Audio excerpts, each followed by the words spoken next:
Hello and welcome. My name is Wayne Belisle. I'm a local CPA in El Paso, Texas. Um, It's 35th year of owning my own business, and next year will be 50 years as a CPA. Not sure exactly how that happened, one day at a time. Today we're going to talk about when instinct becomes your enemy. Look, you started your business and ran your business, and when you first got it going, it was all by instinct. It really was. You knew everything that was going on. I joke the first year I did 8 tax returns, the next year I did 22. Truthfully, I could keep a handle on it until I got to about 250, 300 returns. Now we do 6 to 700 returns a year. And truthfully, I'm lying if I said 2 to 300. I probably didn't have a handle on everything at that time. So what happened? Well, at some point, and that's really, like I started off saying, I've been working with CPAs, I mean, with businesses literally since the 70s. Like I said, next year will be my 50th year as a CPA. And I've seen a lot of business owners, and there's two times that businesses run into trouble. One is when they first start, because a lot of things go wrong there. They think they have a product that's going to sell. It isn't, or they don't know how to sell it, or they don't know who the customers are. They don't have enough funding to survive, to get the marketing to grow. But if you survive that time frame, you're doing fine. And then you get to a point 7 to 10 years later.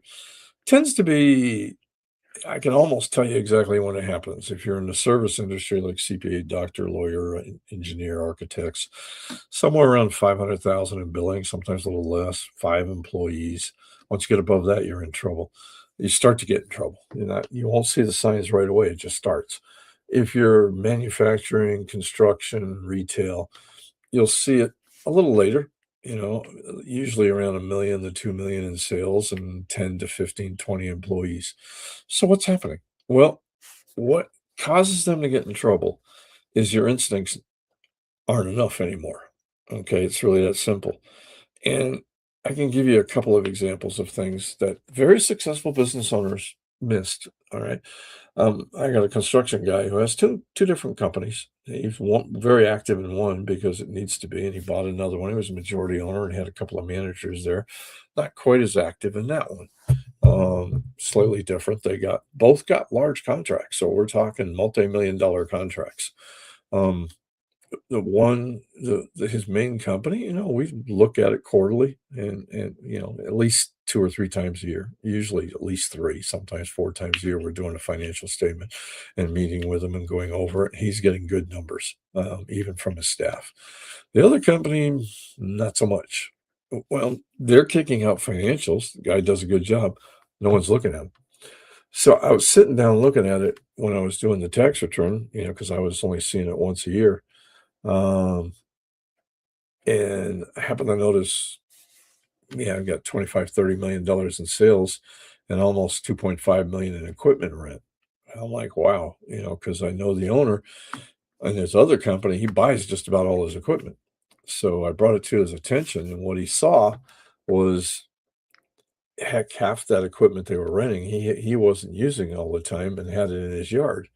So fixed that, sold them a lot of the equipment that he wasn't using, and their rent dropped to like 20% of what it was.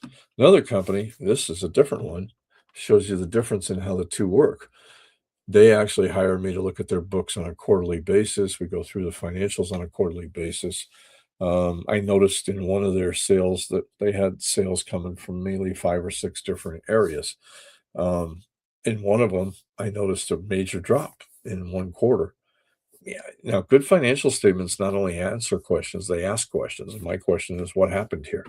And I'm meeting with the owners, and they're like, I don't know.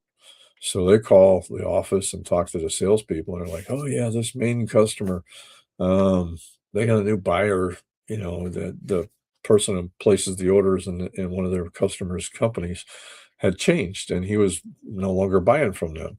So they get on the phone, and they call, it was going to be a $300,000 drop for the year if it continued. Uh, you know, but they get on the phone right away, call the owner who the business owner that was my client, had a very long and good relationship with him. The owner on their side had the same problem my first owner had. He didn't even know what had happened, because what had happened is the person he hired to replace the other person was hired from a friend. So now all of a sudden, um, they're not getting the same kind of service. The pricing isn't the same. They got the job back. Now, what was the difference between the two? Well, one was looking at the numbers on an ongoing basis. All right. The other wasn't really paying attention to that one. So, is running on instinct wrong? No, not when you start, never really. But by itself, as your business grows, you can't see everything. So you have to have control. You have to have controls in place. You need to learn to change from an entrepreneur doing things by the seat of your pants to a manager who's getting reports. I was at Coca-Cola, to give you another example. The daily report was something that we gave to the owners that showed how much was collected the day before, what was sold the day before, how we were doing versus budget for the month. It was a couple of pages. I had a staff of 30 some odd people in the accounting department, roughly. And, they would prepare it for me after I trained them. If I didn't get it by 10 o'clock in the morning, I knew something was up. That's an example of how you stay on top of things without spending a lot of time. I'm supposed to get it by 10 o'clock at the same time they send it to the owners. If it doesn't show up at 10, something happens. So I would go research and see, well, hey, what happened? Oh, this person's sick. We're not getting these numbers. Something happened here. I go fix it. That's becoming a manager as opposed to doing it myself. When I first got there, I did the report. All right. So as you move, you have to move again from being entrepreneur doing things by instinct to doing things by management reports. Still making doesn't say throw away your instinct. All right. You need to pay attention. It's not that the instincts aren't there, it's that you need to change your inputs. It's as simple as that. And truthfully, the biggest problem with this, using the two examples, if you've opened a business, very few people that open a business really have ever run a business before. So it's not something you're told about. There's books about, and there's lots of information about the problems you run into when you first open a business, but there's not much about this transition period. All right. And it's kind of the second wave of people going out of business or selling. Spoke to somebody yesterday where, she's overwhelmed. She opened too many stores. That's a problem too. Somebody would be good at running a restaurant and then decide to open two or three more. If you don't have the infrastructure in place and the management systems in place, you just overwhelm the owner, which is the situation she's in. All right. So what broke? Let's go back and review that. What broke? More customers, like in my case, more clients. I didn't get any extra time. I still got 24 hours a day. All right. So I tried to cover it all until I got to a point where it overwhelmed me, and I had to, okay, we need to, and we have to change things. And I told you what we changed, and everyone's different. What we changed is we just went and looked at what to focus on instead of trying to do all things for all people, which is how most CPA firms work. We said we're going to focus on doing tax returns correctly and as quickly and correctly as possible in a way that doesn't attract attention from the IRS, tax planning to make sure our clients are paying the least amount allowed by law, and profit coaching. We just finished a 13-week one, these videos, the book I wrote, the blog that we do. We're going to do another 13-week course in January. So if you're interested, shoot me an email.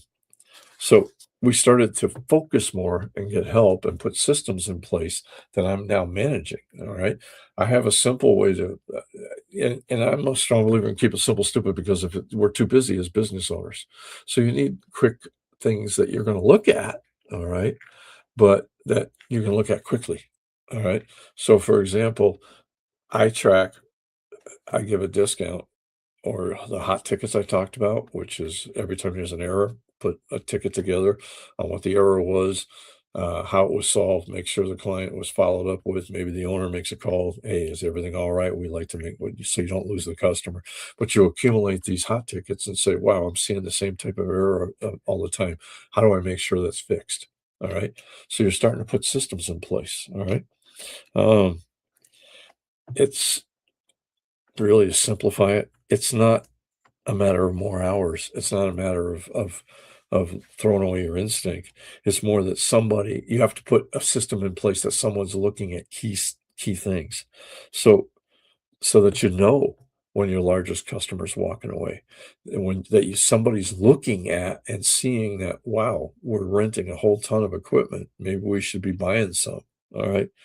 And it's caught in time where things can be changed quickly, like the example I gave of the customer that was lost. Instead of waiting till the end of the year, when and I get these, I'm working on extensions right now. I'm beating people up to bring me in there 2025. It's going to be September next week. And some of these people aren't going to know whether they made money or, it's what I might see in their financials. It's 9 months ago or 8 months ago. I mean, it's too late, where as opposed to if they had lost that customer and I didn't notice it till, hey, what's going on here? This went down. And I have these discussions. You went down a lot or your cost went up a lot. Why? I don't know. I mean, it was last year. What's going on this year? So, that's the key. You have to start managing. All right. Look, you need what it really comes down to, when do you make that shift? And it's something that I coach a lot of clients on. So if you think you're running into this kind of problem, then we need to sit down and talk. You can give me a call. My work number is 915-857-8158. You can call me on my cell. I mean, you can email me, Wayne at wjb-cpa.com, or you can just book a clarity call. Go to Wayne Belisle at, my brain just stopped. Wayne Belisle oh wow. Wayne Belisle at gmail.com/clarity, I think it is. Well, if not, just email me at Wayne at wjb-cpa.com. You can also do a search and you'll find me very quickly. Be happy to sit down and talk to you because this is something that is important.